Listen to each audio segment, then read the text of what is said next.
Hello future bureaucrats, कैसे हैं आप सब लोग। आशा करता हूं मैं आप सब बहुत अच्छे होंगे और उतनी अच्छी आपकी पढ़ाई भी चल रही होगी।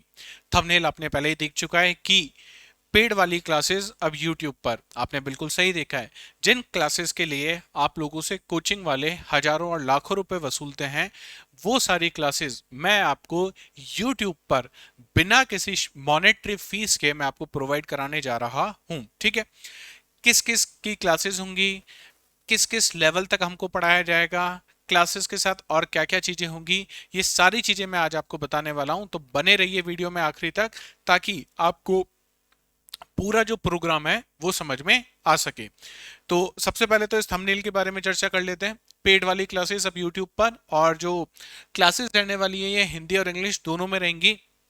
क्या हिंदी और इंग्लिश की सेपरेट क्लासेस रहेंगी? नहीं, हिंदी और इंग्लिश की सेम क्लासेस रहेंगी, जिसको मैं कह सकता हूं एक टाइप की इंग्लिश की क्लासेस होंगी, जिसमें मैं आपको हिंदी में सब कुछ समझाऊंगा, इंग्लिश में कुछ लिखूंगा यहाँ पे। इस तरीके से क्लासेस रहेंगी।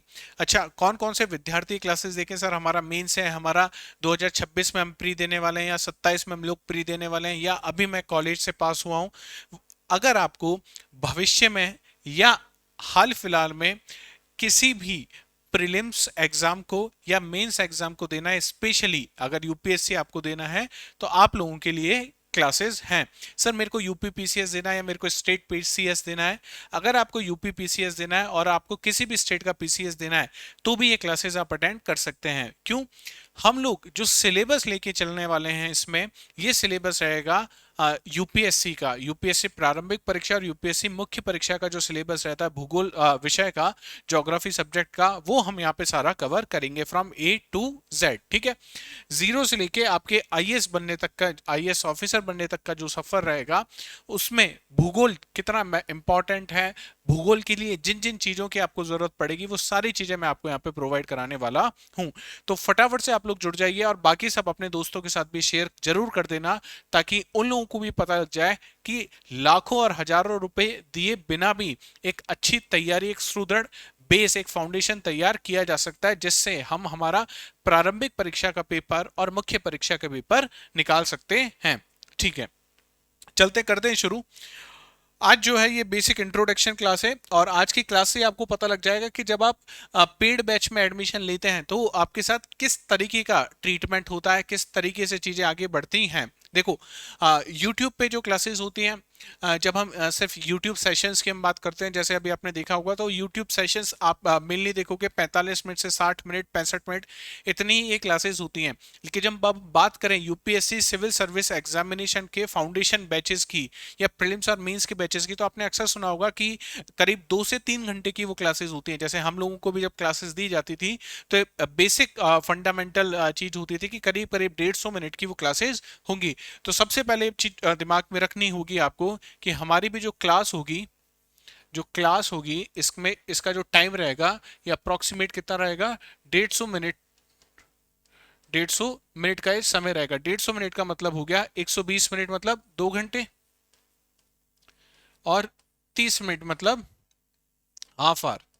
तो टोटल हमारी 2 से 2.5 घंटे की क्लासेस होंगी। तो 2 से 2.5 घंटे की आपकी क्लासेस रहेंगी हर दिन, और मैं ही आपको भूगोल पढ़ाऊंगा। ठीक है, इसके लिए आपको कोई शुल्क नहीं देना है, कोई फीस नहीं देनी है। ठीक है, कोई कोड नहीं लगाना है, ये बिना शुल्क की वाली क्लासेस हैं। और यकीन मानिए, क्या वो मटेरियल जो आपको पेड बैचेस में मिलता है, जिसके लिए आपसे हजारों और लाखों रुपए वसूल किए जाते हैं, वो सारा मटेरियल, वो सारी प्रैक्टिस, वो सारी डीपीपी शीट्स, वो सारे मॉड्यूल्स मैं आपको यहाँ पे प्रोवाइड कराने वाला हूँ। ठीक है, ये यहाँ तक की बातें आपको क्लियर है। चलिए, क्लास की टाइमिंग की बात हो गई। सबसे पहले जो आप लोगों का क्वेश्चन रहेगा, आप लोगों का सॉल्यूशन सबसे पहले किया जाए। आप सब लोग मुझसे नेक्स्ट क्लास में ही पूछने वाले हैं कि सर हम लोगों का सोर्स क्या रहने वाला है, हमारे स्रोत क्या होने चाहिए पढ़ने के लिए। तो जो सोर्सेज आपके होंगे जिनको आपको फॉलो करना होगा, वो है, अगर आप एकदम बेसिक्स से पढ़ना चाह रहे हो और आप पहली बार ज्योग्राफी की शक्ल देखोगे, ज्योग्राफी को जानने की कोशिश करोगे, या ऐसा विद्यार्थी जिसने अभी तक ह्यूमैनिटीज नहीं पढ़ा, 10th क्लास में पढ़ा था और मैंने कॉलेज पास कर लिया और मैं क्या चाहता हूँ, यूपीएससी की तैयारी करना चाहता हूँ, तो आपको क्या करना होगा, एक ये चीज आपको पहले करनी होगी। कक्षा 6 से लेकर 10 तक की जो एनसीईआरटीज हैं, कक्षा 6 से 10 तक की जो एनसीईआरटी हैं वो आपको कंप्लीट करनी होंगी। हालांकि ये सारी एनसीईआरटीज पे मैं आपको यूट्यूब पे प्रोवाइड करा दूंगा, ठीक है, लेकिन इसमें थोड़ा समय लग सकता है। कितनी बार आपको पढ़नी है ये है वन टाइम रीड वाली बुक्स हैं ये, इससे ज्यादा इसमें समय आपको नहीं देना है। एक बार आप पढ़ोगे, बेसिक बेसिक जो ज्योग्राफी की इंफॉर्मेशन है वो आपको पता लग जाएगी। अगर आप वो विद्यार्थी हैं जिन्होंने एक बार प्रीलिम्स दे लिया या एक बार कहीं तैयारी कर ली है, तो आप लोगों को ये पढ़ने की जरूरत नहीं है, ठीक है। तो सर हमको क्या पढ़ना है, आप लोगों के लिए जो इंपॉर्टेंट सोर्स रहने वाला है वो है class 11th and class 12th NCERT. और उसमें भी अगर मैं कहूं कि आपकी जो बाइबल रहने वाली है, जो सबसे इंपॉर्टेंट किताब रहेगी आपकी, वो है क्लास 11th की बुक। क्लास 11th एनसीईआरटी में आप पाओगे कि दो बुक हैं हमारे पास। कौन कौन सी बुक हैं, एक तो है फिजिकल ज्योग्राफी की बुक और दूसरी है इंडियन ज्योग्राफी की बुक, ठीक है। पहली जो बुक है उसका नाम है फिजिकल ज्योग्राफी और दूसरी है इंडियन एनवायरनमेंट नाम से है, लेकिन इसको हम बेसिकली यहाँ पे लिख लेते हैं इंडियन ज्योग्राफी की बुक, ठीक है। ये दोनों किताबें आपको बहुत अच्छे से पढ़नी है और इसकी एक एक लाइन हमें समझनी है, ये बात आपको मान के रखना है। इसीलिए इस बुक का नाम ही क्या है, इस बुक का नाम है बाइबल। इसके अलावा सर और क्या करना होगा, क्या इन सब से हो जाएगा?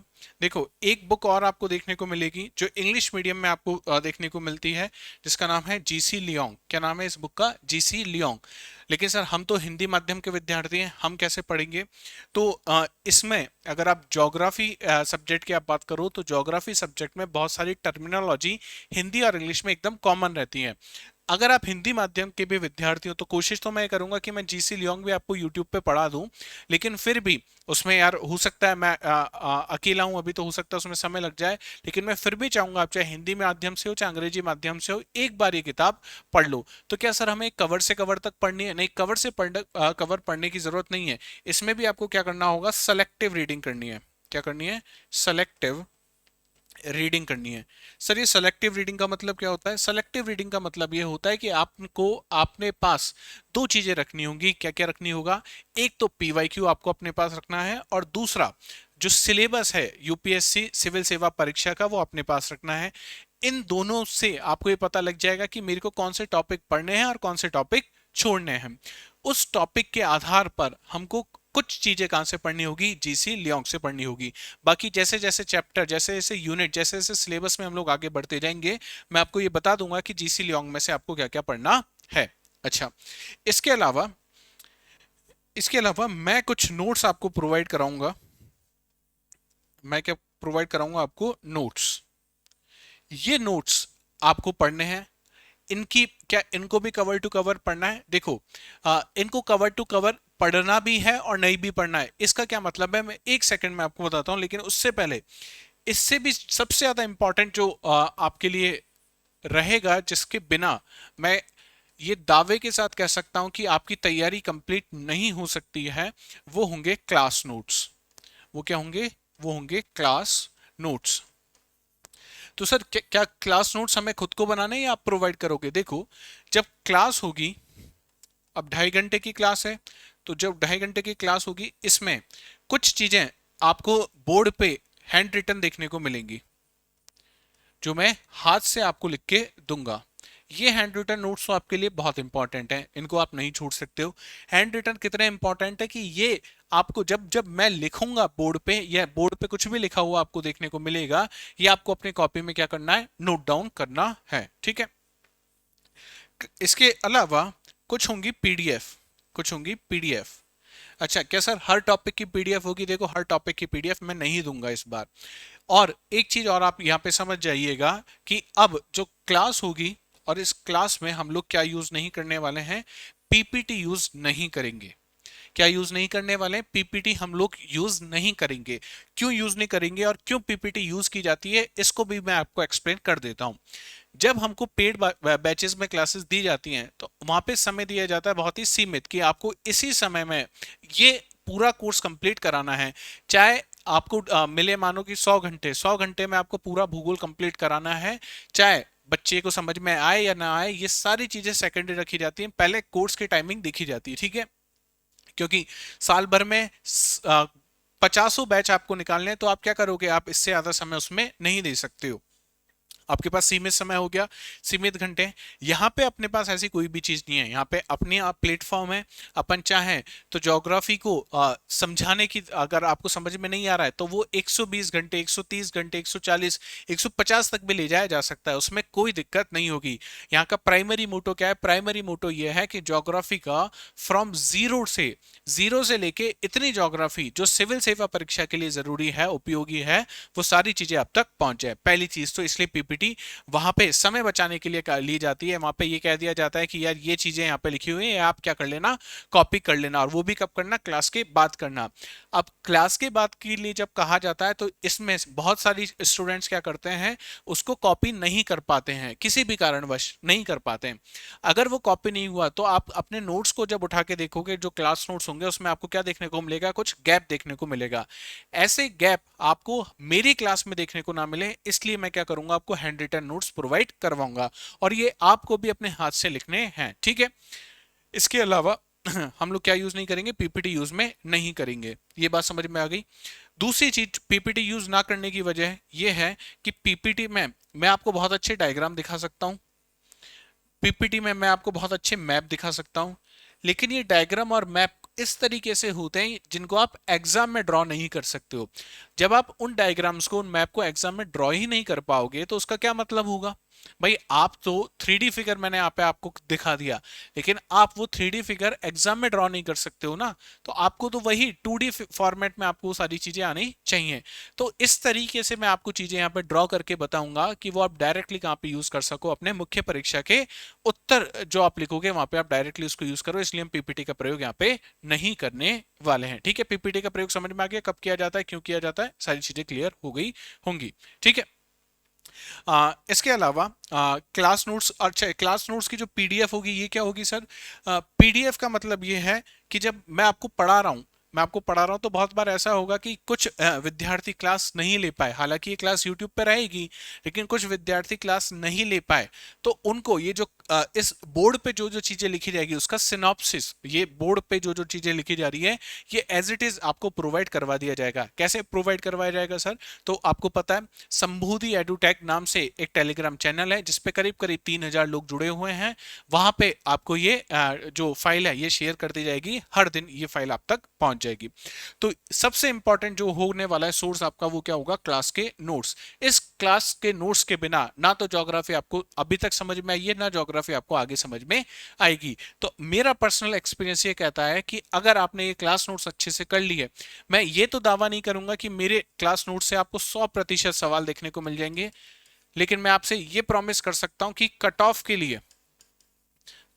लिए जो अप्रोक्सीमेट 50% मार्क्स चाहिए आपको, ये क्लास नोट्स आपको अप्रोक्सीमेट 70 to 80% मार्क्स की गारंटी कर देंगे ज्योग्राफी में। तो ठीक है, तो अगर आप 70 से 80% की तैयारी कर रहे हो, आपको सिलेक्शन की तैयारी करनी है, आपको पीएचडी की तैयारी नहीं करनी है, तो आप एकदम सही जगह हो। आपको ये चाहिए कि नहीं मेरे को 100% की ही तैयारी करनी है, तो एक चीज और मैं यहाँ पे बता देता हूँ कि अगर कोई आपसे कह रहा है कि मैं 100% तैयारी करवा दूंगा और मेरे क्लास नोट्स में से 100% क्वेश्चन आ जाएंगे, या मेरे क्लास नोट्स पढ़ के आप 100% क्वेश्चन अटेंड कर लोगे, तो वो कहीं ना कहीं आपको क्या बनाने की कोशिश की जा रही है, आपको भ्रमित करने की कोशिश की जा रही है। आप सब लोग एडल्ट हो, अब सब लोगों का कॉलेज चल रहा है, किसी ने कॉलेज पास आउट कर लिया होगा, अब आप इतनी समझ रख सकते हो कि यूपीएससी जैसी संस्था, इसके बारे में अगर मैं कहूं कि मैं 100% कवरेज आपको करा दूंगा और मेरे नोट्स के बाहर कहीं कुछ चीज नहीं होगी, ये कहना क्या होगा, अतिशोक्ति होगी, और मैं इस तरह की अतिशोक्ति अपने विद्यार्थियों के साथ नहीं कर सकता। तो ये मैं आपको बहुत पहले से बता रहा हूं कि हम लोग करीब करीब 75 से 80%, इन ओरिजिनल तो ये 85% के आसपास क्रॉस कर जाएगा, लेकिन बहुत बेसिक भी देखा जाए तो 70 से 80% कवरेज आपका यहां से हो जाएगा, किसका, पेपर का हो जाएगा। ठीक है, इसके अलावा हम लोग और क्या करेंगे, हम लोग जो हर बार आपसे कहा जाता है लेकिन करवाया नहीं जाता, वो होते हैं पीवाईक्यूज। आपको हर टीचर ये बोलेगा, हम भी यही बोलते हैं कि पीवाईक्यूज करना बहुत इंपॉर्टेंट है, चाहे वो प्रारंभिक परीक्षा के हो, चाहे मुख्य परीक्षा के हो, चाहे प्रीलिम्स के हो या मेंस एग्जामिनेशन के हो। लेकिन वही बात कि जब पेड बैचेस में क्लासेस होती हैं तो इतना समय ही नहीं दिया जाता कि हम लोग क्या करवा सकें,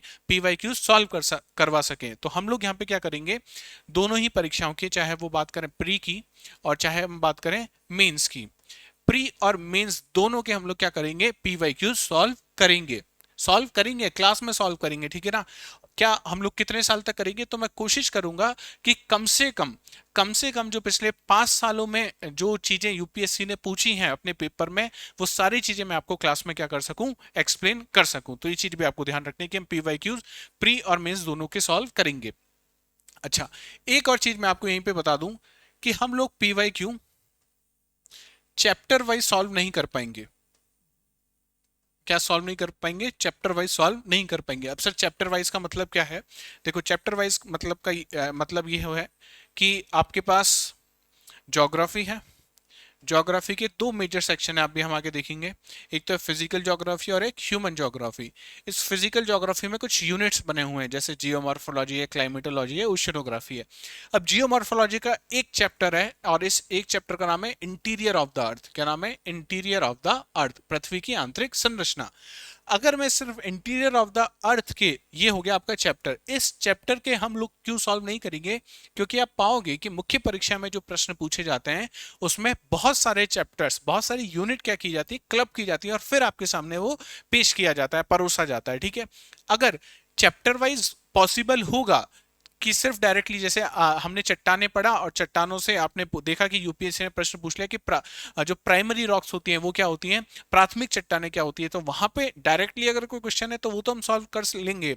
लेकिन अगर इनडायरेक्ट कोई क्वेश्चन है जहाँ पे 2-3 चैप्टर एक साथ क्लब करके पूछे गए और वह वो मैं आपको बताने की कोशिश करूंगा, तो उसमें क्या होगा, आप देखोगे कि साहब 3 चैप्टर से क्वेश्चन बना के पूछा, अपना केवल फर्स्ट चैप्टर हुआ और मैं वहीं पे उसको एक्सप्लेन करने लग गया, तो वो 2 चैप्टर वाली बातें आप नहीं समझ पाओगे। तो इसलिए कोशिश ये की जाएगी कि यूनिट एक कंप्लीट हुई, जैसे पूरी जियोमॉर्फोलॉजी हमने कंप्लीट कर लिए, उस जियोमॉर्फोलॉजी के बाद हम क्या करेंगे, प्रारंभिक परीक्षा और मुख्य परीक्षा के प्रश्न जो हैं वो सॉल्व करेंगे, ठीक है।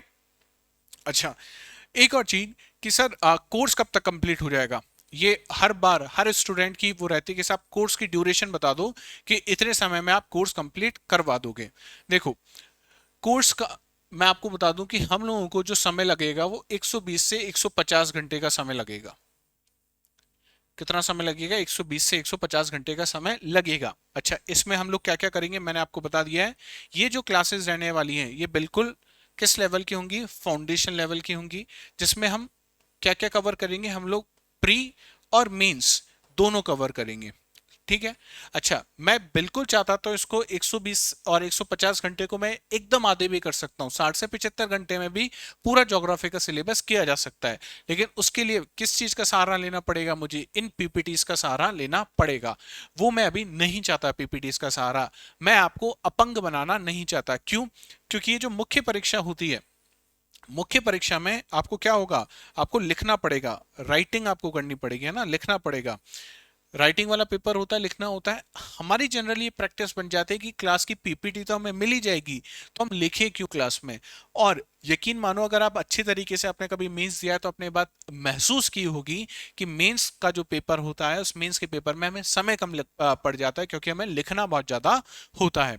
तो इसलिए हम लोग क्या करेंगे, मैं आपसे चाहूंगा कि जैसे जैसे क्लास आगे बढ़ती जाए वैसे वैसे आप अपनी कॉपी में क्या करते चलो, नोट डाउन करते हुए चलो। एक चीज हो गई यहाँ पे, ठीक है। जब आप अपने क्लास नोट्स को, क्लास नोट्स आप बना रहे होंगे, ये तो आप क्लास के साथ बना लेंगे और इस क्लास नोट्स के बाद आप सबके पास अपने क्या होने चाहिए, समरी नोट्स होने चाहिए। क्या होने चाहिए, समरी नोट्स होने चाहिए। क्यों मैं ये कह रहा हूं कि आपको 2 बार नोट्स बनाने, जब क्लास नोट्स बनाओगे तो आप पाओगे कि पूरी ज्योग्राफी में आपके करीब 300 पेजेस, 300 से भी ज्यादा ही हो जाते हैं। जो लोग पढ़े हैं ज्योग्राफी, जिन्होंने मुझसे पढ़ा है तो वो जानते हैं इस बात को कि 300 पेज तो बहुत मिनिमम नंबर ले रहे हैं। जब डिक्टेट करने की बात आती है, जब लिखवाने की बात आती है, हैंड रिटन नोट्स की बात आती है, तो 300 पेजेस क्या हो जाते हैं, क्रॉस हो जाते हैं। अब आप सोचो कि आपका कल मुख्य परीक्षा जीएस पेपर 1 का आपका एग्जामिनेशन है। तो क्या मैं इन 300 पेजेस को एक दिन में रिवाइज कर सकता हूं? आप नहीं कर पाओगे, यकीन मानो। 300 पेजेस, और ऐसा तो है नहीं कि केवल ज्योग्राफी आएगा उसमें, ज्योग्राफी के अलावा भी बहुत सारी चीजें आ रही है, तो सब चीजों को आप कैसे रिवाइज कर पाओगे? समरी नोट्स का मतलब है कि इससे कम मतलब आपने 60 से 70 पेज, हालांकि और भी कम किए जा सकते हैं, पर मिनिमम इतने हम मान लेते हैं कि 60 टू 70 पेजेस में आपने क्या कर लिया, पूरे नोट्स की समरी बना ली। तो हाँ, अब मैं एग्जाम से एक दिन पहले ये 60 से 70 पेजेस क्या कर सकता हूँ, रिवाइज कर सकता हूँ। इसमें क्या होगा, जैसे आपने एरो का यूज कर लिया, आपने माइंड मैप्स बना लिए, आपने शॉर्ट फॉर्म्स का यूज कर लिया, ये जो समरी नोट्स होंगे केवल और केवल आपके लिए होंगे। अच्छा, अब ये मैं आपको प्रोवाइड क्यों नहीं करा सकता? आप समझो, मेरे लिए हो सकता है अर्थक्वेक इंपॉर्टेंट हो, आपको ये लगा कि अर्थक्वेक मुझे समझ में आ गया, लेकिन मुझे लावा और मैग्मा के बीच में अंतर समझ में नहीं आ रहा है, तो वो चीज आप क्या लिखोगे, अपने नोट्स में लिख लोगे। लेकिन मुझे नहीं लगता है कि लावा और मैग्मा नोट्स में लिखने की जरूरत है, तो मैं वो चीजें क्या कर दूंगा, स्किप कर दूंगा। तो हर इंसान के लिए समरी नोट्स क्या हो सकते हैं, अलग हो सकते हैं। तो इसलिए मैं चाहूंगा कि जब भी आप रिवीजन करने बैठे अपनी क्लास के बाद, 2-2.5 घंटे की क्लास हुई, उसके बाद आपने ब्रेक लिया और तुरंत उस क्लास को क्या करना होगा, आपको रिवाइज करना होगा। कैसे रिवाइज करोगे, उसके एक बार आपने देखा, समझने की कोशिश करी, समझोगे कैसे? आप अगर मुश्किल से 20 मिनट आप लगाओगे कि आपने पिछले 2-2.5 घंटे में क्या पढ़ा, तो सारी चीजें आपको क्लियर होती हुई चली जाएंगी। उस आधे घंटे के बाद आप क्या करोगे, जो नोट्स आपने लिखे हैं क्लास के, दूसरे कॉपी में आप क्या करोगे, इसकी समरी नोट्स बना लोगे। और जब नेक्स्ट क्लास अटेंड करने जाओगे, मानो कि आज क्लास हुई और आज के नोट्स आपने बना लिया, कल की क्लास जब आप अटेंड करने आओगे, तो वो समरी नोट्स आप क्लास से 10 मिनट पहले आप पढ़ लोगे। आप देखो इससे क्या हुआ, एक बार जो चीजें मैंने आपको बताई आपने लिख ली, दूसरी बार आपने क्या किया, वो चीजें आपने रिवाइज करी, तीसरी बार जब आपने शॉर्ट नोट्स बनाए तब वो आप लिखे, और चौथी बार रिवीजन कब हुआ, चौथी बार रिवीजन जब हुआ जब आपने क्लास शुरू करने से पहले आपने वो नोट्स देखे। तो 4 बार तो आपने क्या किया, मेरे साथ ही रिवीजन कर लिया, क्लास के इर्द गिर्द आपने 4 बार रिवाइज कर लिया है। और यकीन मानो कि अगर चीजें 4 बार अच्छे से रिवाइज हो गई हैं, तो ऐसा कोई प्रश्न नहीं हो सकता जो आप यूपीएससी में या किसी भी पीसीएस में वो आ जाए, आप उसको क्या नहीं कर पाओगे, हल नहीं कर पाओगे। तो ये चीज आपको पता होनी चाहिए, ये चीज आपको पता होनी चाहिए, ठीक है। ज्योग्राफी की अगर अपन बात करें, ज्योग्राफी, सबसे पहला प्रश्न तो शायद आपका ये होगा कि सर आप हिस्ट्री आप पढ़ा रहे हो, और हिस्ट्री मैं मेरे हिसाब से मैं ठीक ठीक से पढ़ा रहा हूँ, तो सर हिस्ट्री से हमने बैच शुरू क्यों नहीं किया, हम ज्योग्राफी ही क्यों पढ़ रहे हैं, है ना? पहली चीज, मेरा फेवरेट सब्जेक्ट कौन सा है, ज्योग्राफी। आप सब लोग मुझे किस सब्जेक्ट से जानते हैं, ज्योग्राफी वाले सब्जेक्ट से ही जानते हैं। तो मेरी पहचान ही क्या है, मेरी पहचान ही है कि मैं भूगोल का एक विद्यार्थी हूँ, पहली चीज तो ये। दूसरी चीज ये कि अगर यूपीएससी के सिलेबस के अकॉर्डिंग भी अपन चलें, तो जीएस पेपर 1 में 2 मेजर सब्जेक्ट आपको देखने को मिलते हैं, एक मिलता है हिस्ट्री और दूसरा मिलता है ज्योग्राफी। तो सर हिस्ट्री से शुरू कर लेते हैं, ज्योग्राफी की क्या जरूरत थी? बिना ज्योग्राफी पढ़े मुझे नहीं लगता कि हिस्ट्री आप समझ सकते हो। कैसे? याद करो, हमने बात करी थी पानीपत के तीसरे युद्ध की, अगर आपने वो लेक्चर नहीं देखा है तो आप जाके देख सकते हो। मैंने आपको बताया था कि जब अहमद शाह अब्दाली अटैक करता है और मराठा यहां से जाते हैं, तो उस समय क्या हो जाती है, बारिश हो जाती है, और वो तारीख है 14 जनवरी। अब सब जनवरी के महीने में बारिश हो जाती है पानीपत के मैदान में, बड़ी अजीब सी बात लग रही है। भाई हमने तो ये सुना है कि मानसून कब आता है, मानसून की बारिश तो होती है साहब जुलाई अगस्त के आसपास, ये जनवरी में कैसे बारिश हो गई? हम बात करेंगे वेस्टर्न डिस्टरबेंस, पश्चिमी विक्षोभ के कारण क्या होता है हरियाणा में, पंजाब में, उत्तरी राजस्थान में, दिल्ली में, और बात करें पश्चिमी जो उत्तर प्रदेश है, वहां पे क्या होती है, बारिश हो जाती है। इस किसकी वजह से होती है, पश्चिमी विक्षोभ के कारण। तो अब आप समझ पाए कि उस समय 14 जनवरी को जब क्या हो रहा है, तीसरा युद्ध हो रहा है पानीपत का, तो उस समय बारिश क्यों हो रही है? इसलिए ज्योग्राफी समझना बहुत जरूरी है हिस्ट्री समझने से पहले।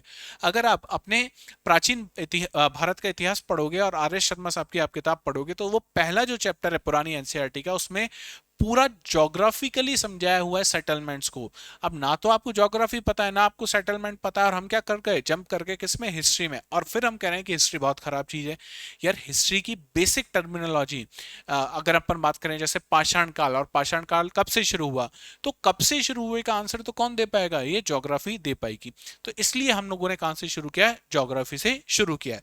अच्छा, ये क्या बात मैं कह रहा हूं, देखो मैं नहीं कह रहा, मुझसे विद्वान बहुत लोग हुए हैं, और ऐसे ही एक विद्वान हुए हैं हीरोडोटस, क्या नाम है उनका, हेरोडोटस,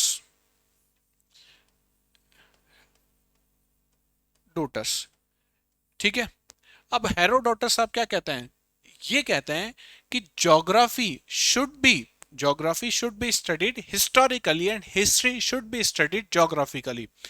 अब ये कह रहे हैं कि भूगोल को अगर पढ़ना है तो ऐतिहासिक रूप से आप पढ़ो, और इतिहास को अगर आपको पढ़ना है तो भौगोलिक रूप से पढ़ो। ठीक है, ज्योग्राफी मस्ट बी ट्रीटेड, इनका स्टेटमेंट है, geography must be treated historically and history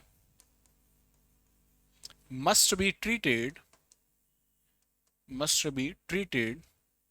geographically। साहब ये क्या लिख दिया, कहाँ ज्योग्राफी लिख दिया, कहाँ हिस्ट्री लिख दिया, कुछ समझ नहीं आ रहा। क्यों, कैसे समझ में आ जाएगा? पहले तो इंसान कौन है इसको थोड़ा सा समझ लो। He is known as father of geography. ठीक है, ज्योग्राफी के जनक इन्हें कहा जाता है। क्या कहने की कोशिश कर रहे हैं जनक साहब? जनक साहब कह रहे हैं कि geography must be treated historically and history must be treated geographically. कैसे समझते हैं? यहीं से ज्योग्राफी शुरू होती है ना, बेसिक ज्योग्राफी यहीं से शुरू होती है। एक पर्वत श्रृंखला है भारत में जिसका नाम है अरावली। ठीक है, अच्छा, अरावली की जब हम बात करेंगे तो आप, ये शायद आपको पता भी होगा, ये कैसे माउंटेन है? ये है फोल्ड माउंटेन, वलित पर्वत है। कैसे पर्वत है? वलित पर्वत है। और कैसे? ओल्ड फोल्ड माउंटेन है। कैसे है? Old fold mountain. अच्छा, ओल्ड का मतलब क्या होता है? ओल्ड का मतलब तो ये होता है कि साहब जो बुजुर्ग हो चुका, जो जिसको काफी समय हो चुका होगा, उसे आप कहोगे ओल्ड। अच्छा, अगर समय हो चुका होगा तो एक कभी ना कभी यंग भी रहा होगा। भाई आप आज हमारे दादाजी ओल्ड हैं, हमारी दादी जी ओल्ड हैं, इसका मतलब किसी ना किसी एज में वो क्या रहे होंगे? यंग भी रहे होंगे। तो क्या ये माउंटेन भी यंग रहा होगा? अच्छा, माउंटेन कब यंग रहा होगा? आज से बहुत साल पहले ये यंग रहा होगा। बहुत साल पहले का अगर अध्ययन करना है तो आप किसका अध्ययन कर रहे हो? जो अभी तक हो चुका, उसको आप क्या कहते हो? वही तो है इतिहास। तो अरावली का भी आपको क्या पढ़ना है? हिस्ट्री पढ़ना है। अच्छा, ये क्या अरावली की हिस्ट्री आप हिस्ट्री में पढ़ोगे? नहीं, अरावली की हिस्ट्री अगर पढ़नी होगी तो हम कहाँ पढ़ेंगे? ज्योग्राफी में पढ़ेंगे। हम अर्थ की भी हिस्ट्री की बात करते हैं, याद करो।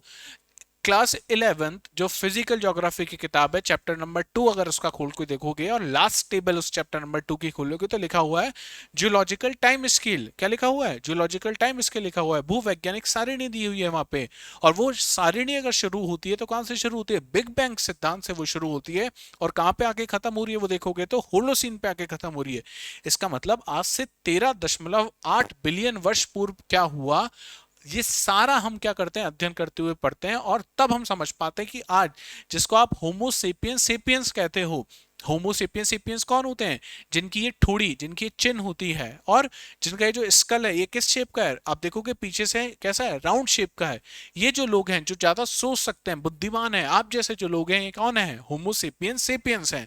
अच्छा, अब यार ये तो सब हम कहाँ पढ़ रहे हैं साहब? ये तो हम पढ़ते हैं इतिहास में, पढ़ते हैं हम लोग तो ये सारी चीजें। इसलिए ये कहा जा रहा है कि history must be treated geographically and geography must be treated historically. Historically समझ में आ रहा है बात क्यों कही है? अब इतना बड़ा आदमी कह रहा है तो कुछ सोच समझ के कही होगी ये बात। ठीक है, अच्छा, ज्योग्राफी बाकी और कैसे जुड़ती है बाकी सब सब्जेक्ट के साथ? तो हिस्ट्री में ही, हिस्ट्री की अगर अपन बात करें, हिस्ट्री का ही पहला जो टॉपिक है एंशियंट हिस्ट्री, प्राचीन भारत, एंशियंट हिस्ट्री। और इस एंशियंट हिस्ट्री में आप पाओगे एक टॉपिक है जिसका नाम है इंडस वैली सिविलाइजेशन, सिंधु घाटी सभ्यता, यही नाम है। अच्छा, इसको ध्यान से देखो। पहला शब्द क्या है? पहला शब्द है साहब इंडस। क्या है? इंडस। इंडस या सिंधु क्या है? नदी है, रिवर है। इंडस क्या है? रिवर है। बात करें वैली, वैली मतलब क्या होती है? हिंदी में से कहा जाता है घाटी। घाटियों का निर्माण कौन करती है? नदियां करती हैं। हम पढ़ेंगे आगे, नदियां जब अपनी यूथफुल स्टेज में होती है तो किसका निर्माण करती हैं? वी आकार की घाटियों का निर्माण करती हैं। तो ये सारी चीजें हम कहाँ पढ़ेंगे? ज्योग्राफी में पढ़ेंगे। अच्छा, टॉपिक किसका था यार बताओ? Indus Valley civilization. ये तो हिस्ट्री का टॉपिक है। इस हिस्ट्री के टॉपिक में 3 वर्ड हैं और 2 वर्ड तो डायरेक्टली कहां से लिए गए हैं? ये तो ज्योग्राफी से लिए गए। अब समझ पा रहे हो कि ज्योग्राफी और इतिहास का कितना अच्छा लिंकेज है, इसलिए ज्योग्राफी और इतिहास को किस पेपर में रखा गया, जीएस पेपर 1 में रखा गया। आप समझ पा रहे हो कि क्यों सिंधु घाटी सभ्यता डेवलप हुई और क्यों शुरू की जितनी भी सभ्यताएं केवल नदी के किनारे डेवलप होती हैं। क्यों? नदी में क्या मिलता है? ऐसा नदी में मिलता है साहब पानी। पानी के आसपास जब नदी बहती है तो बहुत सारे लेके आती है अवसाद। अवसाद जब लेके आती है तो बनते हैं मैदान, और मैदानों में क्या होती है? खेती होती है। अगर मैदानों में खेती होती है तो लोग कहाँ जाके बसेंगे? जहाँ पे खेती हो सकती है। आज भी तो अगर आप भारत में देखोगे तो पाओगे उत्तर प्रदेश, बिहार, पश्चिमी बंगाल में जो जनसंख्या घनत्व है बहुत ज्यादा है। क्यों है जनसंख्या घनत्व और जनसंख्या बहुत ज्यादा? क्यों? क्योंकि गंगा नदी यहाँ से बहती है, और गंगा नदी क्या बनाती है? उपजाऊ मैदानों का निर्माण करती है। यहाँ पे एलुवियल सॉइल यहाँ पे मिलती है, जलोढ़ मृदा यहाँ पे मिलती है। इसलिए यहाँ पे जनसंख्या और जनसंख्या घनत्व दोनों ही आपको ज्यादा देखने को मिलेगा। समझ में आ रहा है कि ज्योग्राफी का कैसे लिंकेज है हिस्ट्री के साथ? एक और छोटा सा उदाहरण देते हैं ना। एंशियंट हिस्ट्री में ही आप एक और चीज पढ़ोगे, महाजनपद। महाजनपद, ठीक है, महाजनपद काल आएगा। वैदिक एरा के बाद महाजनपद काल, 16 महाजनपद आप पढ़ते हो, ठीक है। अच्छा, इस महाजनपद में जब आप पढ़ोगे तो आप पाओगे कि एक जगह है जिसे कहा जा रहा है पाटलिपुत्रा। पाटलिपुत्र, पाटलिपुत्र का मतलब आप ये समझ लो आज का पटना। कमेंट सेक्शन में बताना पटना से कौन कौन है। तो ये पाटलिपुत्र वाला जो महाजनपद है ये क्या हो जाता है? सबसे ज्यादा पावरफुल हो जाता है। सबसे ज्यादा शक्तिशाली कौन सा महाजनपद बन गया? पाटलिपुत्र का बन गया। ऐसे क्या कारण रहे होंगे यार पाटलिपुत्र इतना शक्तिशाली बन गया? कौशल तो नहीं बना, बाकी इतने सारे जनपद थे वो नहीं बन पाए, पाटलिपुत्र ऐसा क्या वजह थी कि पाटलिपुत्र क्या बन गया, इतना स्ट्रांग बन गया? पाटलिपुत्र है कहाँ? पटना कहाँ है? बिहार में मिलेगा आपको, बिहार, ठीक है भाई, यहाँ कहीं है भाई बिहार, यही है बिहार। अच्छा, ऊपर से नदी कौन सी आ रही है? ऊपर से नदी आ रही है साहब गंगा, ये आ रही है गंगा नदी। पहली चीज क्या लेके आई होगी? अवसाद, खेती करना आसान हो गया होगा। इस पाटलिपुत्र में ही आज का जो छोटा नागपुर वाला रीजन है वो भी आ रहा है। अच्छा, छोटा नागपुर वाला रीजन आ रहा है, तो छोटा नागपुर वाले रीजन में क्या है? बहुत सारे खनिज है। ओ, तो यहाँ पे पानी भी मिल गया, खनिज भी मिल गया, तो यहाँ से खनिजों से भी क्या होती होगी? इनकम हो जाती होगी। इसके अलावा दो और छोटी छोटी इंपॉर्टेंट नदियां आपको देखने को मिलती हैं। कहाँ पे? पाटलिपुत्र में। क्या कहाँ मिलती है? पाटलिपुत्र में। एक तो है सोन नदी। कौन सी नदी? सोन नदी आपको देखने को मिलेगी। और दूसरी है पुनपुन नदी। कौन सी? सोन और पुनपुन। यहाँ पे मिलेगी सोन और यहाँ पे मिलेगी पुनपुन। इसका मतलब नदियों, नदियां बहुत सारी मिलती हैं तो क्या हो सकता है? नौवहन आसानी से हो सकता है, मिट्टी बहुत ज्यादा उपजाऊ है, खनिज भी मिल रहे हैं। तो अब आप समझ पा रहे हो कि क्यों पाटलिपुत्र इतना पावरफुल हो गया। पाटलिपुत्र इतना पावरफुल हो गया। मौर्य, आप पढ़ोगे आगे जाके मौर्यों के बारे में। नंद डायनेस्टी, और नंद के बाद कौन आ जाती है? मौर्य डायनेस्टी आ जाती है, जिसमें अशोक जैसे महान शासक होंगे। वो सब कहाँ पे आपको देखने को मिलेंगे? इसी पाटलिपुत्र में आपको देखने को मिलेंगे। तो बहुत अच्छा लिंकेज समझ में आ रहा है आपको ज्योग्राफी का किसके साथ? इतिहास के साथ। अच्छा, एक और चीज यहीं पे आप समझने की कोशिश करना कि ये जो बिहार वाला रीजन है, यहाँ पे अक्सर लोग क्या खाते हैं? चावल खाते हैं। बिना चावल के यहाँ पे खाना पूरा नहीं हो सकता। सही बात कह रहा हूँ, हाँ या ना? अच्छा, जैसे जैसे आप पहुंचोगे राजस्थान में, पंजाब में, हरियाणा में, दिल्ली में, यहाँ पे आप पाओगे कि चावल लोग ज्यादा नहीं खा रहे हैं। यहाँ पे जो अनाज खाया जा रहा है वो कौन सा खाया जा रहा है? यहाँ पे खाया जा रहा है वीट। क्या खाया जा रहा है? वीट, गेहूं यहाँ पे खाया जा रहा है। ऐसा क्यों है यार? यहाँ पे चावल और यहाँ पे गेहूं। पहली चीज, नदियां बहुत सारी यहाँ पे देखने को मिल रही है। अच्छा, इसके अलावा यहाँ पे अगर आप देखोगे स्पेशली हमारा नॉर्थ वेस्ट इंडिया जो है, नॉर्थ वेस्ट इंडिया, यहाँ पे जो रेनफॉल है, यहाँ पे जो रेनफॉल है, जो वर्षण है, वो काफी कम होता है। और ये जो वर्षण कम होता है, कौन से सीजन की मैं बात कर रहा हूँ? मानसून में बहुत ज्यादा बारिश यहाँ पे आपको देखने को नहीं मिलती है। राजस्थान, राजस्थान में मानसून सबसे लेट तो पहुंचता है और सबसे जल्दी विदा हो जाता है, तो बारिश कम होगी वहां पे। केरल में यार बारिश 4 महीने 5 महीने तक हो रही है, और राजस्थान में बारिश 1 महीने भी पूरी नहीं हो पा रही है। इसका मतलब बारिश कम हो रही होगी वहां पे। यहाँ पे बारिश जो होती है नॉर्थ वेस्टर्न इंडिया में, इसका अच्छा खासा रेनफॉल, इसका अच्छा खासा रेनफॉल कब होता है? सर्दियों के सीजन में। कब होता है? विंटर्स में होता है। अब यार ये तो सारा मामला ही हिल गया कि विंटर्स में बारिश। अभी याद करो कुछ बात करी थी वेस्टर्न डिस्टरबेंसेस की, पश्चिमी विक्षोभ की। तो पश्चिमी विक्षोभ क्या करते हैं, पश्चिमी विक्षोभ यहाँ पे बारिश कराते हैं कौन से एरिया में, नॉर्थ वेस्टर्न इंडिया में। जब यहाँ पे बारिश होती है, जैसे हम कहते हैं मावट, क्या कहते हैं हिंदी में, जिसे कहा जाता है मावट। मावट जब होती है तो मावट कौन सी क्रॉप के लिए, वो क्रॉप्स जिनको हम राबी क्रॉप्स कहते हैं, रबी की जो फसलें होती है उनके लिए बहुत ज्यादा क्या है, अच्छी है। अच्छा, रबी क्रॉप का एक एक एग्जांपल क्या है, वीट। रबी क्रॉप का एग्जांपल है वीट, और रबी क्रॉप के लिए अच्छी क्या है, मावट। और मावट कहाँ हो रही है, नॉर्थ वेस्ट इंडिया में। इसका मतलब नॉर्थ वेस्ट इंडिया में किसकी फसल ज्यादा हो रही होगी, गेहूं की फसल। पंजाब में गेहूं, हाँ।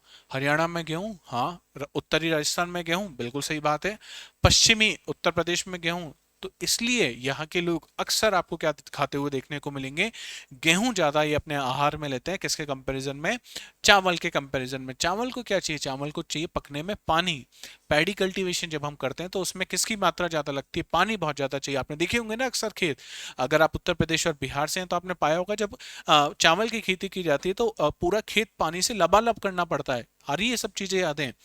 तो वो पानी अगर लबालब करना है, इसका मतलब पानी ज्यादा चाहिए। और यहाँ पे केवल बारिश, सर्दियों में एक दो बारिश हो गई तो गेहूं पक के क्या हो जाएगा, तैयार हो जाएगा।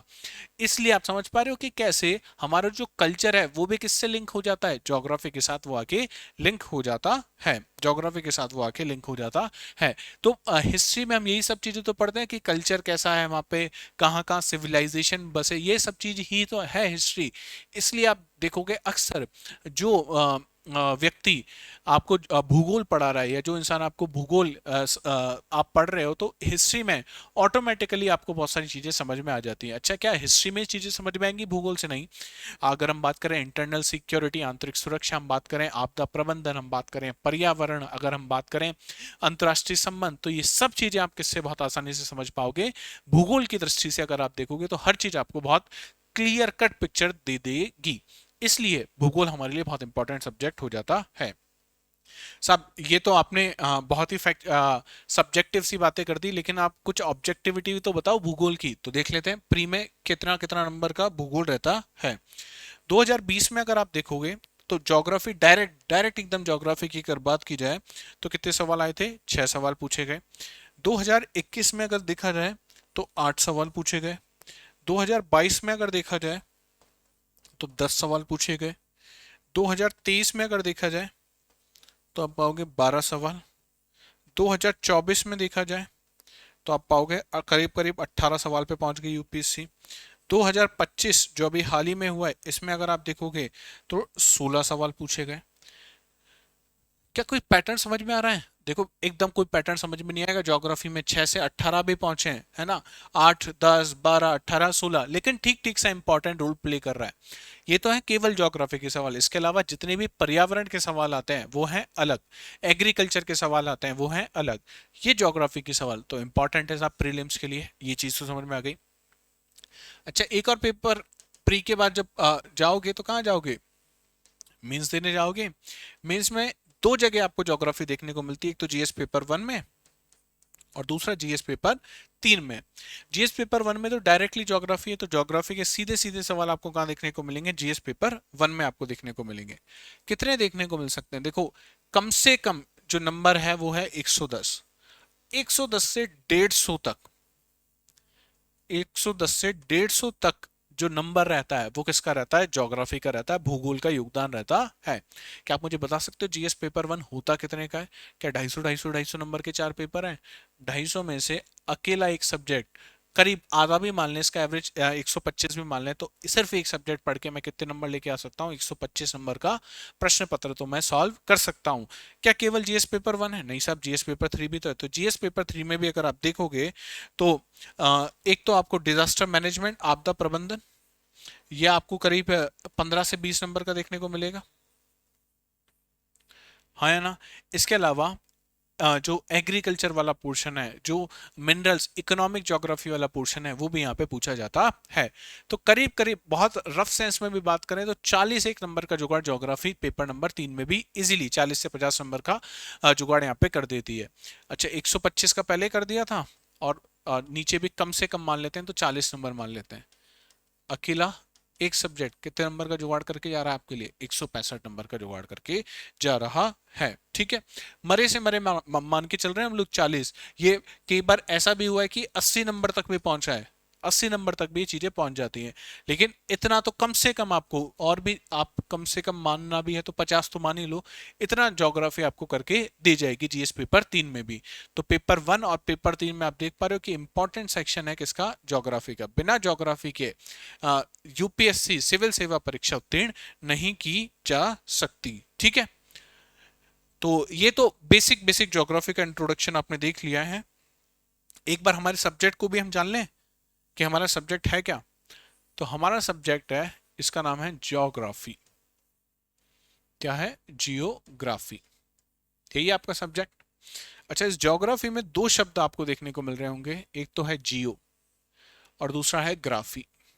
दिख रहा है? जियो और ग्राफी। जियो का तो सीधा सीधा मतलब क्या होता है? जियो का मतलब होता है सीधा सीधा अर्थ। जियो का मतलब क्या होता है? सीधा सीधा पृथ्वी, आप कह सकते हो उसको।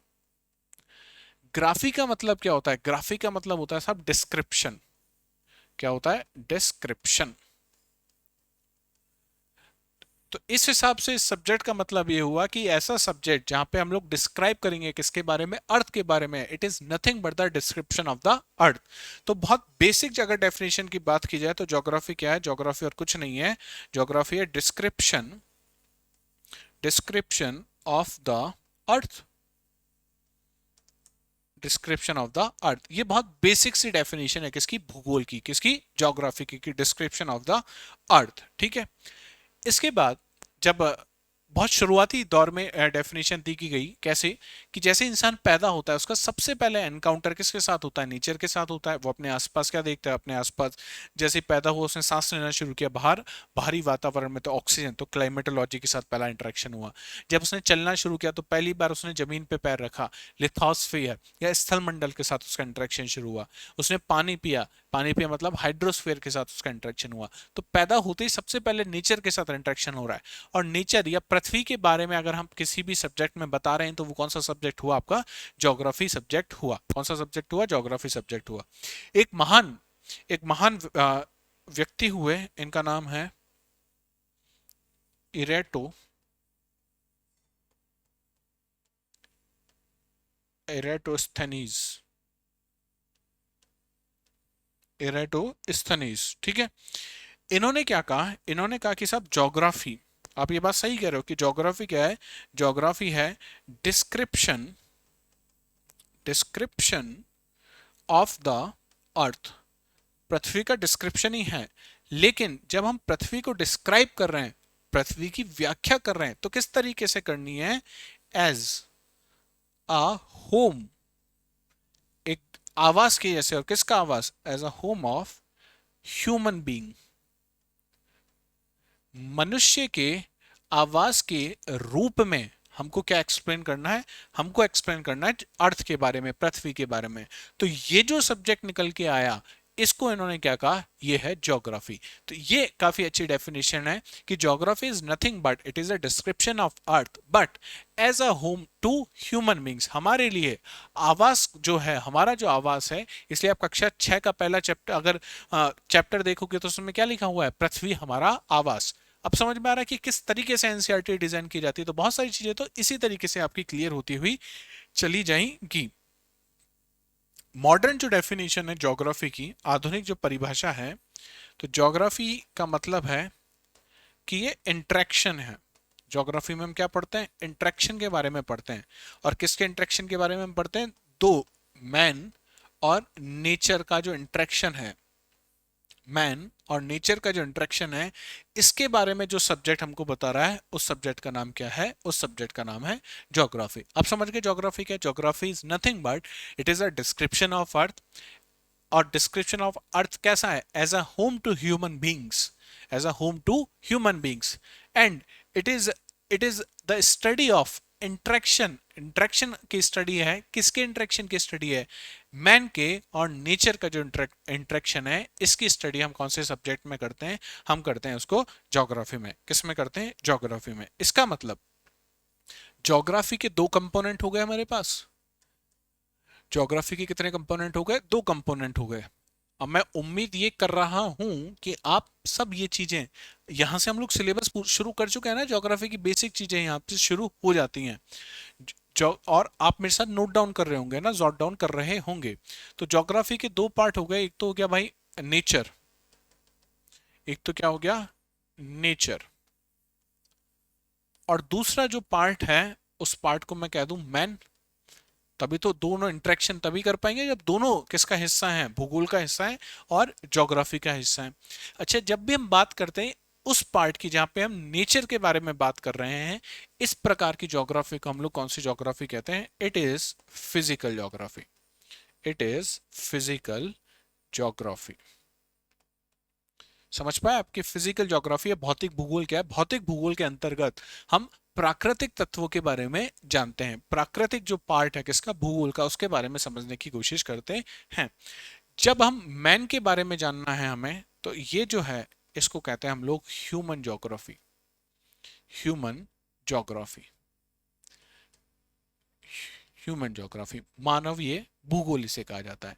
हम कहां से शुरू करेंगे हमारे क्लासेस में? हम लोग शुरू करेंगे सब पहले फिजिकल ज्योग्राफी।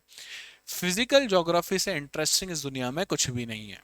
ये बात मैं दावे के साथ कह सकता हूं। हो सकता है अभी आपको ये लग रहा हो कि भौतिक भूगोल या फिजिकल ज्योग्राफी से मुश्किल कुछ भी नहीं है। आपको, बहुत सारे लोगों को ये लग सकता है, स्पेशली वो लोग जो नॉन ह्यूमैनिटीज बैकग्राउंड से आते हैं। ठीक है, और जब मैं आपको बात करते हैं बिग बैंग के बारे में, जब हम बात करते हैं तापमान की, दाब की, घनत्व की, तब लगता है कि यार ये फिजिक्स की क्लास चल रही है या भूगोल की क्लास चल रही है, समझ ही नहीं आ रहा है।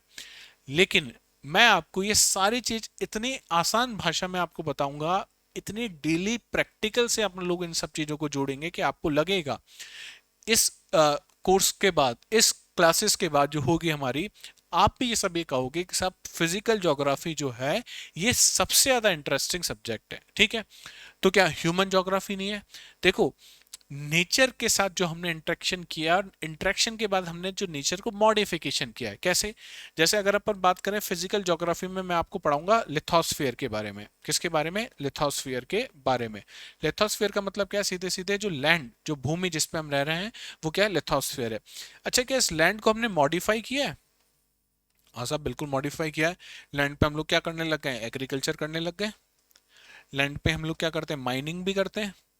अच्छा, लैंड पे तो हम लोग रहते भी तो हैं, हमारे सेटलमेंट्स भी आपको कहाँ देखने को मिलेंगे? लैंड पे तो देखने को मिलते हैं। ये सब चीजें कहाँ हो रही है? लैंड पे हो रही है। और हमने क्या किया? इसका मॉडिफिकेशन किया है। इस चीज का जब हम मॉडिफिकेशन करेंगे तो हमको क्या मिल जाएगी? Human geography. तो बेसिकली ह्यूमन ज्योग्राफी क्या है? ह्यूमन ज्योग्राफी जब हम फिजिकल एनवायरनमेंट के साथ इंटरेक्शन करते हैं और उसको क्या कर देते हैं? मॉडिफाई कर देते हैं हमारी जरूरतों के हिसाब से। कौन कर रहा है? हम कर रहे हैं, इसलिए नाम ही कौन सा हो गया? Human geography. जब हम बात करते हैं माइनिंग के बारे में, एग्रीकल्चर के बारे में, तो बेसिकली ह्यूमन ज्योग्राफी में हम इकोनॉमिक ज्योग्राफी का एक बहुत बड़ा पोर्शन किसमें पढ़ते हैं? इस ह्यूमन ज्योग्राफी में पढ़ते हैं। आई बात समझ में कि क्या है ह्यूमन ज्योग्राफी और किस तरीके से काम करते हैं?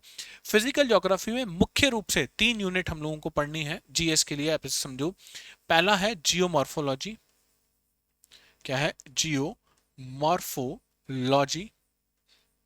दूसरा जो हम देखेंगे वो है क्लाइमेटोलॉजी। क्लाइमेटोलॉजी। और तीसरा जो हम देखने वाले हैं उसका नाम है ओशनोग्राफी। क्या है? ओशनोग्राफी। पहला भूआकृति विज्ञान, जलवायु विज्ञान और समुद्र विज्ञान। ठीक है, हम लोग जहां से हमारी क्लासेस शुरू करने वाले हैं वो यूनिट होगी हमारे लिए जियोमॉर्फोलॉजी। क्या होगी? जियोमॉर्फोलॉजी। ये जो शब्द है ना लॉजी, जहां पे भी आपको देखने को मिल जाए, इसका मतलब हमको क्या करनी है? उसकी स्टडी करनी है। क्या करनी है? उसकी स्टडी करनी है। जियो का मतलब अभी हमने देखा ही था, अर्थ। क्या है? अर्थ। तो ये बीच में इसका मतलब क्या हो गया? इसका मतलब ये हो गया अर्थ पे जो फॉर्म्स हैं, अर्थ पे क्या है? जो आकृतियां हैं, उसके बारे में अगर अध्ययन करना है तो वो कौन सा सब्जेक्ट हो गया? जियोमॉर्फोलॉजी हो गया। अब सब बताओ तो सही, अर्थ पे कौन से फॉर्म्स हैं, किसकी हम बात कर रहे हैं? तो भाई ये देखो कि ये अर्थ सरफेस मान लो। अर्थ सरफेस पे आपको कहीं पे तो पहाड़ देखने को मिल रहा है, कहीं पे पठार देखने को मिल रहा है और कहीं पे मैदानी हिस्सा देखने को मिल रहा है। इन सब ये क्या है, अलग अलग आकृति हैं। इन आकृतियों में भी हम पढ़ेंगे, कहीं पे यहाँ पे बहुत घाटी आपको देखने को मिल जाएगी, ठीक है। पठार में हम लोग क्या कर देंगे, अगर माइनिंग कर देंगे तो किसका बन जाएगा हिस्सा, ये ह्यूमन ज्योग्राफी का चल जाएगा। मैदान में हम लोग खेती कर लेंगे तो ये किसका हिस्सा बन जाएगा, ह्यूमन ज्योग्राफी का हिस्सा बन जाएगा। तो ये सारे लैंड फॉर्म्स की स्टडी, किसकी study, the study of land forms, study of land forms अगर हम करेंगे तो किसके अंतर्गत शुरू करेंगे, वो जियोमॉर्फोलॉजी के अंतर्गत शुरू करेंगे। जियोमॉर्फोलॉजी पढ़ने से पहले मैं आपको कुछ पार्ट कॉस्मोलॉजी का भी पढ़ाऊंगा। कॉस्मोलॉजी का मतलब क्या होता है, जहां पे हम पढ़ते हैं अंतरिक्ष के बारे में। किसके बारे में, अंतरिक्ष के बारे में, हमारे सौर मंडल के बारे में। क्यों साहब हमको पढ़ना है अंतरिक्ष और सौर मंडल, जब हमको सीधे पृथ्वी की बात करनी है तो। पृथ्वी किसका हिस्सा है यार, समझो सौर मंडल का हिस्सा है। अगर मुझे आपके बारे में जानना है तो मैं कैसे आपके बारे में जान पाऊंगा, सबसे पहले पूछूंगा साहब आप कहाँ से हो, तो आप बताओगे मैं साहब उत्तर प्रदेश का रहने वाला हूँ। अच्छा, उत्तर प्रदेश में कहाँ से रहने वाले हो, तो आप बताओगे उत्तर प्रदेश में मैं मिर्जापुर जिले से रहने वाला हूँ, ठीक है। मिर्जापुर के बाद आप चलेंगे कहाँ, मिर्जापुर में कहाँ, तो आपने बता दिया साहब मैं चुनार से रहने वाला हूँ, ठीक है। तो आप देखो, आप तक अगर पहुंचना है मुझे तो कैसे चलना पड़ रहा है मुझे, भारत के बाद उत्तर प्रदेश, उत्तर प्रदेश के बाद मिर्जापुर, मिर्जापुर के बाद चुनार, चुनार के बाद कोई आपका गांव का नाम होगा और गांव के नाम के बाद आपका कोई घर का आसपास का लैंडमार्क होगा और तब मैं आप तक पहुंच पाऊंगा। इसी तरीके से पहुंचे हम लोग। हमें पृथ्वी के बारे में पढ़ना है। पृथ्वी किसका हिस्सा है, पृथ्वी पूरे अंतरिक्ष का हिस्सा है या नहीं। अच्छा, अंतरिक्ष में क्या क्या है, अंतरिक्ष में बहुत सारी क्या आपको देखने को मिलेगी, आकाशगंगा देखने को मिलेंगी। तो पृथ्वी हमारी एक आकाशगंगा का हिस्सा होगा। कौन सी आकाशगंगा है, तो वो हम पढ़ेंगे मिल्की वे गैलेक्सी का पार्ट है, ठीक है। अच्छा, मिल्की वे गैलेक्सी में कहाँ पे मिलेगी, तो मिल्की वे गैलेक्सी में आपको सौर मंडल में मिलेगी, जिसमें जिसका तारे का नाम क्या है, सूर्य है। सब सूर्य तारा है, हाँ बिल्कुल सूर्य तारा है, आगे हम पढ़ेंगे। तो समझ में आया कि पृथ्वी का मिल रही है, ऐसे सौर मंडल में मिल रही है जहां पे तारे का नाम क्या है, सूर्य। चलो उस सौर मंडल में पहुंच गए, आपको तारा मिल गया। अब कहां पर है पृथ्वी, बताओ। सूर्य से तीसरे नंबर का जो ग्रह है वो है पृथ्वी। तो हम, मेरे को अगर पृथ्वी तक पहुंचना है तो सब चीजें थोड़ी थोड़ी समझनी पड़ेंगी, तब मैं पहुंच पाऊंगा ना पृथ्वी तक। अच्छा, सब चीजें थोड़ी थोड़ी क्यों पढ़नी है भाई, मेरे को जानना तो आपके बारे में था ना। तो मैं उत्तर प्रदेश के बारे में इतनी बेसिक इन्फॉर्मेशन रख लूं कि उत्तर प्रदेश कहाँ पर है, उत्तर प्रदेश में कौन सी नदियां हैं, इतना समझ में आ गया मुझे, तो मैं अब आगे बढ़ सकता हूँ। तो मुझे सब कुछ नहीं पढ़ना है आकाशगंगा के बारे में, मुझे सब कुछ नहीं पढ़ना है हमारे सौर मंडल के बारे में, मुझे सब कुछ किसके बारे में जानना है, हमको यूपीएससी की दृष्टि से सब कुछ पृथ्वी के बारे में जानना है। तो हम डायरेक्टली किस पे पहुंचेंगे, पृथ्वी पे ही पहुंचेंगे। लेकिन पृथ्वी तक पहुंचने के लिए जो रास्ता अपनाना पड़ेगा, हम लोग वहां से हमारी क्लास शुरू करेंगे। ये क्लासेस कब से शुरू होंगी, आज मैंने आपको एक बेसिक ओवरव्यू दे दिया, हम हमारे कोर्स में क्या करने वाले हैं मैंने आपको बता दिया, ठीक है। इसके अलावा जैसी क्लास खत्म होगी, एक और चीज जो हम लोग नया शुरू करेंगे वो ये होगा कि जैसे ही क्लास खत्म होगी, मेंस का एक क्वेश्चन आपको दिया जाएगा। क्या दिया जाएगा, मेंस का एक क्वेश्चन मैं आपको प्रोवाइड करा दूंगा। इस मेंस के क्वेश्चन का आपको मुझे क्या लिख के भेजना है, उत्तर लिख के भेजना है, आंसर लिख के भेजना है। ये आंसर आप मुझे कहाँ भेजोगे, ये आप मुझे भेजोगे टेलीग्राम पर। कहाँ पे भेजोगे, अभी टेलीग्राम पर। आगे जैसे जैसे व्यवस्था होगी मैं आपको बताता रहूंगा, लेकिन अभी आपको कहाँ भेजना है, टेलीग्राम पर भेजना है। कौन से टेलीग्राम पर भेजना है, आप टेलीग्राम पे सर्च मारोगे, क्या सर्च मारोगे, संबोधि एजू टेक, ठीक है। इस नाम से आपको एक चैनल मिलेगा जिसमें करीब 3000 लोग के आसपास हैं। उसमें आपको ये क्या भेज देना है, ये मुझे भेज देना है, ठीक है। अगर आप टेलीग्राम पर नहीं हो तो आप मुझे कहाँ पे कनेक्ट कर सकते हो, इंस्टाग्राम पे कनेक्ट कर सकते हो। कहाँ पे कनेक्ट कर सकते हो, इंस्टाग्राम पे। इंस्टाग्राम पे भी नहीं हो साहब, तो आप मुझे कहाँ पे मैसेज भेज देना, व्हाट्सएप पे। कहाँ भेज देना, व्हाट्सएप पे। तो साहब आप अपना नंबर बता दो, तो मेरा नंबर है 5226। मैं फोन नहीं उठाऊंगा, पहले बता रहा हूँ, फोन नहीं उठा पाते हैं इस नंबर पे। अब इतने सारे लोग हैं, आप सोचिए, फोन नहीं उठा पाऊंगा क्योंकि बाकी सारे क्लास लेनी, अभी फोन आ गया तो कैसे उठा पाऊंगा, नहीं उठा पाऊंगा, है ना ज्यादातर टाइम। आपको क्या कर देना है, मुझे मैसेज कर देना है। अगर आप मैसेज करोगे तो हो सकता है 1-2 दिन लग जाए देखने में, है ना, सब चीजें चेक करने में, लेकिन आपको रिप्लाई जरूर मिलेगा उस चीज पे, ठीक है। ये आपको काम करना है, ये सारी चीजें मैं आपको प्रोवाइड कराऊंगा।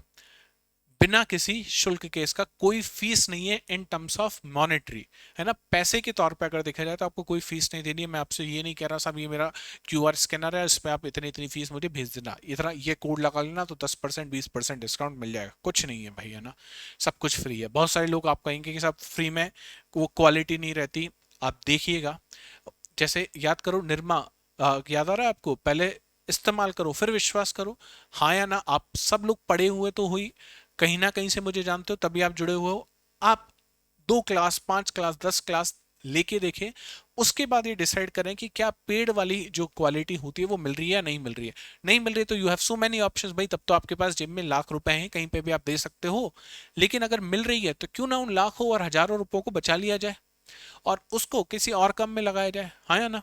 देखो पैसा बहुत मुश्किल से कमाया जाता है, ये बात मैं अब अच्छी तरीके से जानता हूँ। उस पैसे को अगर हम सही तरीके से उपयोग करेंगे तो वो फायदा होगा। ये सारी चीजें मुझे लगा कि आप तक पहुंचानी चाहिए, मैं मेरा काम कर रहा हूं। आपका काम यह है कि आप इस चीज से फायदा उठाओ, साथ ही साथ आप ये चीज आगे तक पहुंचाओ। क्यों आगे तक पहुंचाओ? देखो ये जो एजुकेशन है एटलीस्ट इसमें आप सबको ये तो पता लगे कि चीजें किस तरीके से हो रही हैं, बिना फीस के भी एक क्वालिटी एजुकेशन आपको मिल सकती है या नहीं है। अगर मिल सकती है तो we should take profit from this, है ना, हमको लाभ उठाना चाहिए इस चीज का। तो ये सारी चीजें आपको कहाँ मिल जाएंगी? यूट्यूब पे मिलेंगी। ये क्लासेस कब से शुरू होंगी? हम लोग, आज है फ्राइडे, फ्राइडे को ये आप मुझे सुन रहे हैं, हम जब मंडे को मिलेंगे तो मंडे को हम इस फाउंडेशन वाली क्लास के साथ मिलेंगे। इसके अलावा आप कहोगे साहब मॉडर्न हिस्ट्री की क्लास चल रही है उसका क्या होगा? एनसीईआरटी की जो क्लास चल रही है वो यथावत चलती रहेंगी, ठीक है। मॉडर्न हिस्ट्री की क्लास आपको मिलती रहेगी और एनसीईआरटी क्लासेस भी आपको मिलती ही रहेंगी यूट्यूब पर ही। लेकिन फाउंडेशन की क्लासेस शुरू हो जाएंगी, कहाँ पे शुरू हो जाएंगी? संबोधि के यूट्यूब चैनल पे शुरू हो जाएंगी। कौन पढ़ाएगा? मुकुल भारद्वाज आपको पढ़ाएगा, ठीक है। मुझे लगता है कि मैंने आपके सारे जो डाउट्स हैं वो क्लियर कर दिए होंगे। बहुत सारे मैसेजेस आ गए कि साहब कहाँ पे पढ़ा रहे हो, कैसे पढ़ा रहे हो, कुछ हमको भी गाइड कर दो। अब सारी चीजें क्लियर हो गई। संबोधि पे मिलेगा, मुकुल भारद्वाज ही पढ़ाएगा, पूरा भूगोल पढ़ाएगा, प्री का मेंस का सबका बदला हम लोग एक एक करके ले लेंगे। कौन ले सकता है? जिसको कोई भी एग्जाम देना है, स्पेशली हम सिलेबस जो लेके चल रहे हैं वो तो यूपीएससी का लेके चल रहे हैं, प्रारंभिक और मुख्य परीक्षा दोनों का सिलेबस हम लोग कंप्लीट करेंगे। इसके अलावा सब मैं तो यूपीपीएससी दे रहा हूँ, बीपीएससी दे रहा हूँ, आरएएस का पेपर है, आप सब अटेंड कर सकते हो अगर आपके एग्जाम में ज्योग्राफी पूछी जा सकती है तो, ठीक है। आप आईआईटी जेईई के स्टूडेंट हो, आपके पेपर में ज्योग्राफी का कोई रिलेवेंस नहीं है तो आप ये क्लास मत देखना, आप नीट के एस्पिरेंट हो मत देखना। लेकिन अगर आपके एग्जाम में XYZ कोई से भी एग्जाम में ज्योग्राफी पूछी जा रही है तो ये आपके लिए है, ठीक है। तो मिलते हैं मंडे से यूट्यूब पे पेड वाली क्लासेस के साथ, ठीक है। पेड किस टर्म में? आपको टाइम देना है मेरे साथ, 150 मिनट में आपके मांग रहा हूं। आपको मेरा सहयोग किस रूप में करना है? मैं पैसे से नहीं, जितना ज्यादा शेयर हो सके उतना ज्यादा आप शेयर कीजिएगा, जितने लोगों से सब्सक्राइब करवा सके उतना सब्सक्राइब कीजिएगा। आप अगर आपको लगता है चीजें बहुत अच्छी हैं, आप मुझे लाइक करें सेशन को, कमेंट करके बताएं, और कोई भी सजेशन होता है आपका, अच्छा ये जो प्रोग्राम है ये भी आप ही जैसे किसी विद्यार्थी ने मुझे सजेस्ट किया था। आप अगर कमेंट सेक्शन देखोगे तो उसमें लिखा हुआ है कि सर आप बहुत अच्छा पढ़ा रहे हैं हिस्ट्री तो, लेकिन आप ज्योग्राफी की भी क्या कर दें, प्ले लिस्ट बना दें। तो मुझे लगा है प्ले लिस्ट को पूरा का पूरा कोर्स ही दे दिया जाए इसमें। तो ऐसे ही आप जैसे किसी विद्यार्थी ने मुझे सजेस्ट किया और मैं आपके सामने वो चीज लेके आ गया हूं, तो आपको भी लगता है कि नहीं इसमें ये चीजें हो सकती है, इसके अलावा आप ये चीज और कर दो, तो उससे हमारा सिलेक्शन थोड़ा आसानी से हो जाएगा। तो वो सारे जो सजेशन है वो वेलकम है, आप किसी भी तरीके से मुझसे जुड़ सकते हैं। ये सारे हैंडल जो भी सोशल मीडिया हैंडल मैं यूज करता हूं मैंने आपको बता दिए हैं। तो मिलते हैं मंडे से, जितने लोगों के साथ आप जुड़ सके उतने लोगों के साथ जुड़ना, जितने लोगों को जोड़ सके संबोधि परिवार से उतने लोगों को आपको जोड़ना है। अब ये यहां तक की जिम्मेदारी मेरी थी, अब मैं यहां से पढ़ाने वाला पार्ट देखूंगा। परिवार को आगे कैसे बढ़ाना है ये परिवार वाला हिस्सा अब आप लोग देखेंगे, क्योंकि अब आप सब भी इस परिवार का हिस्सा हैं, ठीक है। तो मिलते हैं मंडे को, तब तक अपना ध्यान रखिए और कोशिश कीजिए कक्षा 6 से 10 तक की जो एनसीईआरटी है वो सारी आप क्या कर लें, कंप्लीट कर लें। जय हिंद, जय भारत, जय भारती।